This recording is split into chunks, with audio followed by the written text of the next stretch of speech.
Welcome to the Making of Me podcast, where we explore life on shattered seasons, personal growth, and meaningful connections. Today's guest is Jeff Dunn, the former tech executive who spent 6 years retracting the Lewis and Clark trails with his wife while navigating a 45 years career in technology. What started as a historical curiosity became a deep personal journey into love, reinvention, caregiving, and understanding how uncertainty reshape identity, marriage, and purpose in the second half of life. Share stories that help listeners navigate life, conjunctural ground, with presence, reflection, and heart. It's really a pleasure and an honor to have you on the show, Jeff. Thank you so very much. I'm excited for our conversation today. Yeah, thank you. So, Jeff, what were some of the challenges that shaped you into who you have become today? It started out, we were just really following the Lewis and Clark Trail. It was the 200th anniversary of when they did their expedition across the United States back in 1803 to 1806. And we decided we were going to try to retrace their steps as much as we could in modern day times. And what we discovered really was a deep love for our country, despite its flaws, a deep love for the land and the indigenous peoples who were here when Lewis and Clark came through and who are still here, and then a deep love for each other and a deep respect for each other. We were newlyweds at the time when we were doing this, so it was kind of a second chapter in our life, if you will. Both of us in our 40s, and found love again, and fell deeper and deeper in love as we went on those trips. I like to joke and say you can't lock somebody in a tin can hurtling down the highway at 70 miles an hour for hours and hours and hours on end. You're either going to blow apart or you're going to fuse together. We fused together. Amazing. Such a lovely story. Thank you so much for sharing. So, Jeff, what do you mean by when the map runs out in life, marriage or career? Well, especially as someone who spent a career in technology, there's always a roadmap you're going to follow, right? There's always that next project, that next thing that you're going to do, a framework to follow. But there are times in life when the future becomes very uncertain, and what you thought you were going to be doing is nothing close to what you are doing today. That might be an unexpected job change in today's environment, might be a layoff that you didn't see coming. In our case, it was a disease. My wife is ill, and so we made the decision to basically close most of my business. I still do some things that I'm sure we'll get into. I became her full-time caregiver, and there's really there's no map for that. I love the analogy going back to Lewis and Clark. When they set out on their journey in 1803, they carried a map with them, but the entire western part of the United States had one word written on it: conjectural. They had no idea where they were going or what they were doing. And that's kind of where we are right now. My wife and I are in this conjectural territory of we don't know what each day will bring. Each day is different with this disease that she's facing. And for me, my whole identity was my career. It's who I was. I was an executive with a tech company. I started my own company back about 5 or 6 years ago, was well known for that company. I'd written a couple of books, and in all that, really, when the doctor looks at you and says this diagnosis, it all goes away. It all goes to conjectural. And we're still navigating that, right? We're a couple of years in to navigating this time of life, and every day is different. Every day is a new challenge. So that's what I mean when the map runs out. And again, it might not be something as severe, if you will, of a disease diagnosis, but it might be just something unexpected that all of a sudden changes all of your future plans. Amazing. Thank you so much for sharing. So how do long marriage evolve in the second half of life, and what lessons do you learn along? We both learned a lot. We both had first marriages, so as I said, this was our second marriage. When you're getting married and you're in your 40s, it's not too much longer after that than you start thinking about grandkids as opposed to kids. right? And some of your listeners may not be that far along on their journeys yet. But what we learned, and part of what these trips taught us, was the art of listening. Truly listening to the other person and trying to cut through the words that they're saying to the meaning behind the words. What are they really saying? What do they really mean? Not listening with the intent to respond, but listening to how can I bring empathy, compassion, and my whole self to whatever situation is that we're talking about.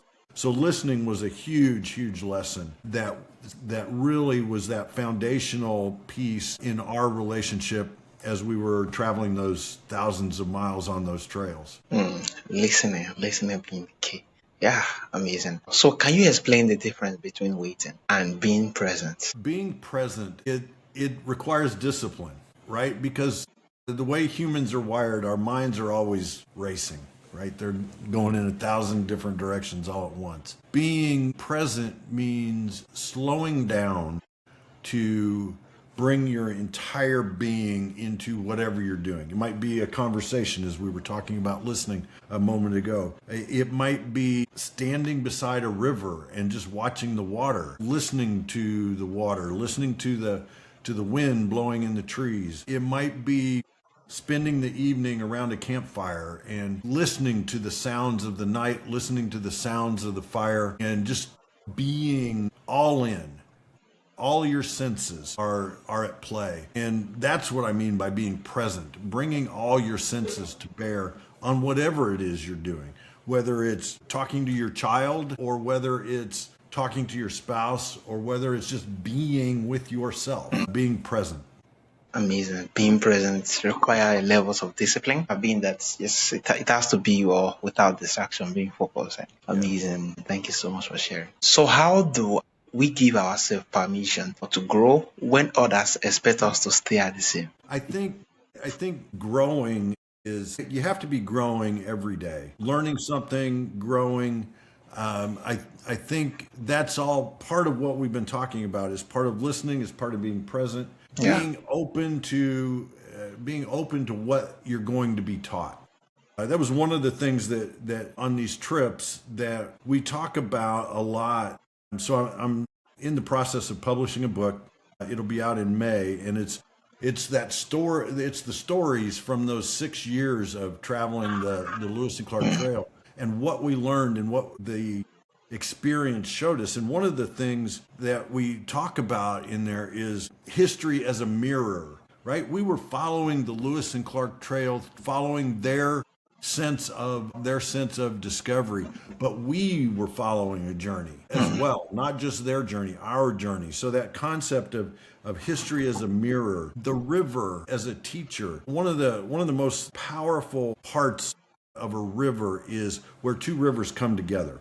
It's a confluence. And there's this moment right before the rivers merge that the water is calm and almost placid as it's flowing towards each other. And then you get the power of this confluence. And that is such a great analogy for a relationship. You have two people, right, that are coming together, and you've got this moment of, and then the power of the two lives that are joining together. The science behind a river confluence is that when waters come together, they are not additive, they're exponential. The power increases exponentially. It's the same thing with human beings, whether it's a friendship, whether it's a spousal relationship, you bring two people together and the result is even more powerful. So I don't know if that covered what you were looking for on the question, but yeah. Yeah, amazing. Just more like how the water analogy just described. I think it's really speaks about them being that coming together and becoming more powerful as a whole compared to when individuals are very, very different. Yeah, it's really amazing and amazing. So it was an incredible experience. So how did retracting the Lewis and Clark trees shift your understanding of love and partnership? Shift my understanding of love. I think following those trails and going on those trips. I kind of said this at the beginning a little bit. You are in such close proximity with a person all day, every day for extended periods of time. Some of these trips were 3 weeks, 4 weeks long. We went canoeing on the Missouri River in western Montana, and we were the only two people on the planet. Right? You're Ooh. so far away from everybody that it's just you. It's just the two of you. And I think that grew into that. Yes, we have friends, we have family, but to face life's challenges, together it's the two of us. And I think when we think about love, we think about, the rainbows and the stars and all that. But love is quieter than that. Love is knowing what the other person is thinking before they even say it. Love is, in this stage of life, love is learning how to do the laundry, learning how to cook all the meals, learning how to help my wife take care of her needs. That's a new kind of love, and at least it was for us. It's whatever she needs, I'm here to help provide as her caregiver. And I think those trips really were the lessons that we draw on today. To think about, to go back to it. It created some in some ways language. We still use phrases that we used along that trail today. One of the things that Lewis and Clark writes in their journals quite often is "we proceeded on," and you can see in your mind's eye this group of 32, 33 people putting one step in front of the other as they're crossing the Rocky Mountains in the winter. And we use that today. We proceed on. It's one day at a time. It's how do we put one foot in front of the other today? And we worry about tomorrow. It's not that we don't do planning for what's going to happen in the future, but if you spend all your time thinking about what's coming, it gets too overwhelming. Yeah, amazing. When you think, this is really lovely, especially when you make reference of love is knowing what the other person is thinking before even saying it. Yeah, that really speaks volumes. Love is helping out, love is reaching out and helping with the common basic thing and doing it together. Yeah, it's really lovely. Yeah. And thank you for sharing. Yeah. So in your experience, can someone care deeply for another person's without losing themselves? That is a lesson, quite honestly, I am learning to navigate today. I had a thriving business. I too used to host a podcast. I had 250 episodes of podcast. It was a technology leadership podcast. I had a dozen clients that I supported, and now all of a sudden I'm not that anymore. Right? I'm a caregiver. I went through a dark time for many months, feeling sorry for myself, missing the things that I thought made me. Writing this book actually was very therapeutic for me, because one of the things that it did for me to go back and remember those trips happened 20 years ago, a little over 20 years ago. And to go back and remember those trips in detail, because I had journals that I took, and we took a lot of pictures along the way. So very specific details. But what it did was reminded me of who Carmen is, right? She's not her disease. I'm not her disease. I'm not the person that is in this position, right? I'm more than that. She's more than her disease. And it was through that writing process that it just made me realize that. And I can remember very early on, this was, I don't know, a year plus ago, very early on in the writing process, that it was just like this veil lifted, and it was like, oh, yeah, I'm me. I'm still here. Carmen's still her. This is just our challenge that we have to go through. It does not define who we are. Yeah, amazing. Yeah, she's not that disease. She's more than her disease. And I think that's really lovely, being that you actually more like see beyond what is going on towards the big picture, instead of pushing blame and instead of or picking one particular negativities. Now you just get to accept it and ride with the flow. Yeah, amazing. Thank you so much for sharing. So how do you redefine retirement in a way that keep identity, purpose, and love alive? That is such a great question, and I'm laughing because I think we keep defining it every day. You know, we had our plans for retirement was a lot of travel. We love Mm, to travel, hence the Lewis and Clark Trail. We love to travel internationally. Our favorite place to go on the planet is Paris, and we love that, and that's what we were going to do in retirement. We can't do that realistically anymore, and so, what is retirement? And if you ask Carmen, she'll tell you that I'm not retired yeah. because I keep doing these podcasts. I've written this Yeah. book. I've got other books but in comparison to the mode I was in, it's an hour or two a day maybe that I work on the book and do have conversations like we're having today. So retirement gets redefined for us. And now it's instead of trips across the country or trips across the world, it's going to watch a grandson's basketball game Yeah. and finding joy in a 12-year-old nailing a three-pointer. And just getting out to the Yeah. game is a challenge, right? She Yeah. uses a wheelchair now, and Mm. so it's a logistical challenge sometimes to get out to the games. But she's only missed two in the last 8 or 9 months. Ooh. And she's his number one fan, I think, and we compete for that title because I'm a huge fan of his too. But Yeah. that's I guess that's an example of rather than these spectacular trips, it's finding the spectacular in the day to day. It's the grandson that's learning to walk. It's the grandson that plays basketball. It's the granddaughter who is learning how to drive. It's all those things and celebrating those, and that's redefining what the joy is for us in retirement. Yeah. Amazing. Amazing. Ouch. This is really amazing. Thank you so much for sharing. Yeah. So lastly, what advice would you give to someone navigating uncertainty while wanting to stay whole and grounded? Uncertainty is it's a challenge for everybody, right? Whether it's business facing uncertainty, whether it's an individual facing uncertainty, and trying to do that while planning for the future, knowing that the future is coming at you, knowing that the future is uncertain, trying to find ways to stay present in the moment, celebrate yourself, celebrate your accomplishments, and maybe your accomplishments is I made it through the day. You know, Yeah. sometimes that's a big accomplishment. And I think this navigating into uncertainty takes some planning. You have to know a little bit about what you're getting into.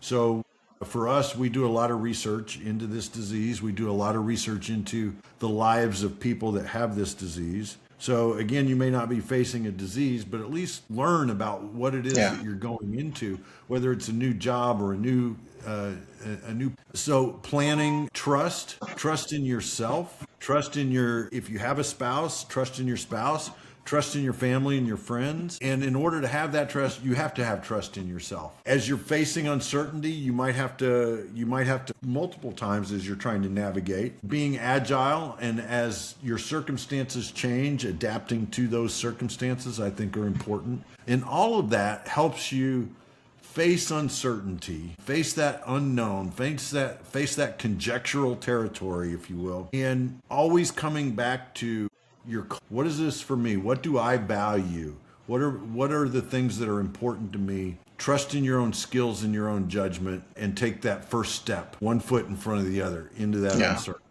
Yeah. Amazing. Planning, trust your families and friends, and yeah, most importantly, trust yourself too. Yeah. Amazing. Thank you so much.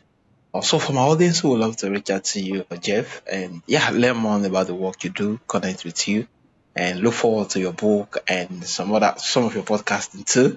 How can they reach out to you, and where's the best platform? So a couple of ways, probably the easiest way is to go to my website. It's www.jeffreystun.com. That's JeffreyS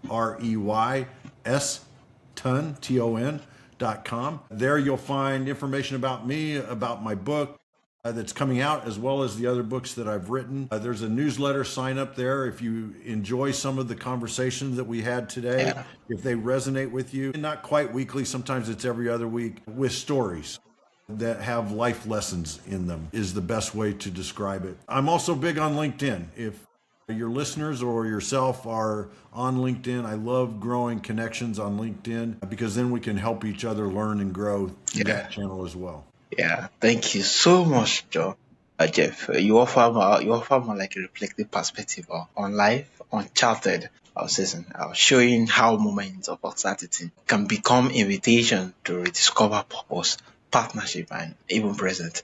From your stories, reflection and resources. For those who actually love to kind of visit Jeff's work, and check the show notes and you're going to see a link that help you do that effortlessly. Once again, it's really a pleasure and honor to have you on the show, Jeff. Thank you so much for having me on the show. I really appreciate it.